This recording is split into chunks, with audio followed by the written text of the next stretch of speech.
আমার এরকম মনে হলো যে আমি তোমার জন্মদিন ভুলে গেছি।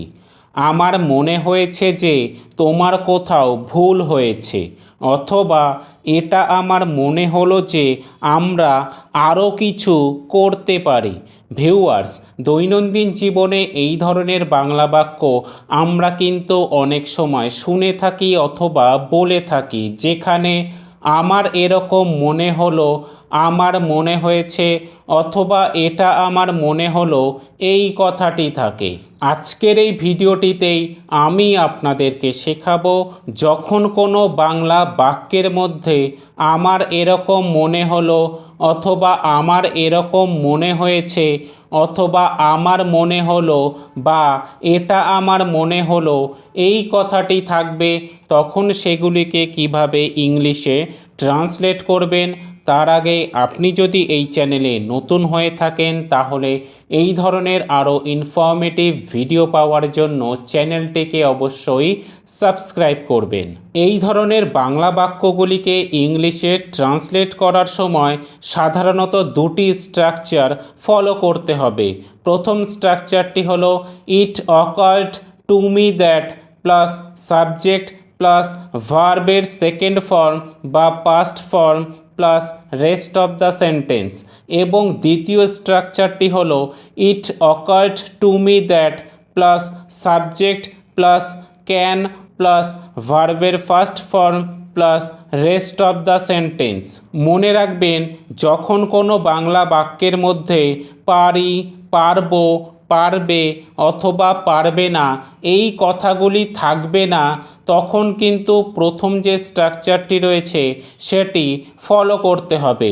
তাহলে কিছু এক্সাম্পলস দেখে নেওয়া যাক। আমার এরকম মনে হলো যে আমি তোমার জন্মদিন ভুলে গেছি। It occurred to me that I forgot your birthday. আমার এটা মনে হলো যে আমি আমার ফোনটি হারিয়ে ফেলেছি। It occurred to me that I lost my phone.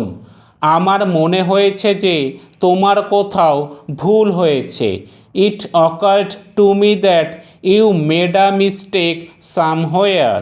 Viewers, এই ধরনের বাংলা বাক্যগুলি আবার যখন পাস্ট টেন্সে থাকবে, তখন কিন্তু সেক্ষেত্রে সেগুলিকে ইংলিশে ট্রান্সলেট করার সময় হ্যাড অথবা হ্যাজ ইউজ করতে হবে। যেমন ধরুন, এটা আমার মনে হয়েছিল যে আমি দোকানে কিছু ভুলে গিয়েছিলাম। ইট had occurred to me that I forgot something at the shop. আমার এরকম মনে হয়েছিল যে আমি আমার মায়ের জন্মদিন ভুলে গেছি। It has occurred to me that I forgot my moms birthday. আমার এটা মনে হয়েছিল যে সে একজন ইউটিউবার ছিল।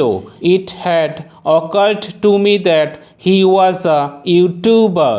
ভিউয়ার্স, আবার যখন কোনো বাংলা বাক্যের মধ্যে পারি, পারবো, পারবে অথবা পারবে না এই কথাগুলি থাকবে, তখন কিন্তু সেগুলিকে ইংলিশে ট্রান্সলেট করার সময় আপনাদের যে স্ট্রাকচারটি ফলো করতে হবে সেটি হচ্ছে it occurred to me that plus subject plus can plus ভার্বের first form plus rest of the sentence. তাহলে কিছু এক্সাম্পলস দেখে নেওয়া যাক। আমার এরকম মনে হলো যে আমরা ভালো বন্ধু হতে পারবো। It occurred to me that we can become good friends. আমার এটা মনে হয়েছে যে তুমি এটা বুঝতে পারবে না। It occurred to me that you can't understand it.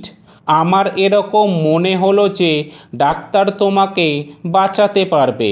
It occurred to me that doctor can save you. এটা আমার মনে হলো যে আমরা আরও কিছু করতে পারি। It occurred to me that we can do more. আমার এরকম মনে হয়েছিল যে তারা এ বিষয়ে কিছুই করতে পারবে না। It had occurred to me that they can do nothing about it. Viewers, আশা করি এই বিষয়গুলি আপনারা বুঝতে পেরেছেন।